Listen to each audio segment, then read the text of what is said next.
After starting out as a Star Wars, The Clone Wars guest character, Saw Gerrera rose to prominence when Forest Whitaker played him in Rogue One.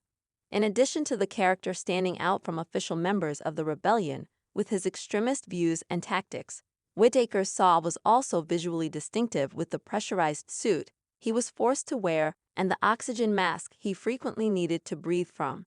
3 new episodes of Andor Season 2 have been released onto the 2025 TV schedule, and the first 2 seem to have finally revealed how Saw's lungs were damaged, and it makes me feel even more sympathy for him. One of the stories covered in Season 2's 4th and 5th episodes follows Wilman Peg, Cassian Andor and Bix Colleen's friend from Ferrix, as he was embedded with Saw Gerrera's partisans. Will was there to teach Pluty, one of Saw's men, how to use a machine that can safely mine rhydonium, a fuel source that can easily burn someone from the outside, as well as the inside, provided enough of it is breathed in. Using the machine requires one to memorize 8 variations, and Saw refused to let Will go back to his regular rebel cohorts until Pluty had no problem handling this task on his own.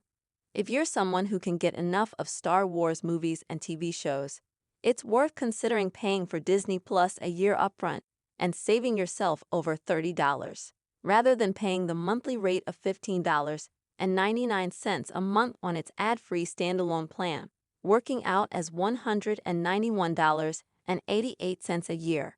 You can pay just $159.99 for 12 months. But in a surprising turn of events, Saw killed Pluty after Will taught him all the variations for the machine, as he was spying for the Empire and was going to lead them into a trap. So Will was instead forced to go on the rhydonium run to work the machine on an unnamed planet.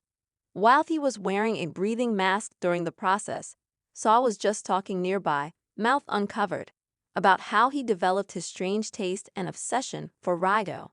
When he was younger, Saw Gerrera was enslaved in a work camp in a hot, wet, blistering jungle on his homeworld of Andor. It was so hot that a person's clothes would burn off if they stayed out in the sun too long. And when old men died where they stood, the next day there'd be nothing left of them but a bone or two. But then one day, everyone started to itch, and all but Saw ran away from the camp. This itching came from a rhydonium leak, but she embraced his exposure to this substance, calling it his sister. That's where it got especially sad with Saw. The rhydonium clearly messed with his mind and is slowly burning away the inside of his body, to the point that he'll no longer be able to breathe without assistance by the time Rogue One happens. When combined with all the loss he's dealt with over his life, including the death of his actual sister, Stila, and how he's willing to carry out horrible deeds in order to hurt the Empire, there's an argument to be made for him being one of the most tragic characters in the Star Wars mythology. But Saw has fully embraced the rhydonium's effect on him, admitting to Wilman that he is indeed crazy, and that revolution is not for the sane. His stirring words were persuasive enough for Will to take off his breathing mask and breathe in the rhydonium too, with Saw exclaiming, "Let it in, boy. That's freedom calling." I can only hope we don't see Will become as addicted to this stuff as Saw did in upcoming Star Wars movies and TV shows, as I don't want to see him suffer the same kind of physical and mental deterioration Forest Whitaker's character has. We're now halfway through Andor Season 2, with the show reaching its conclusion on May 13.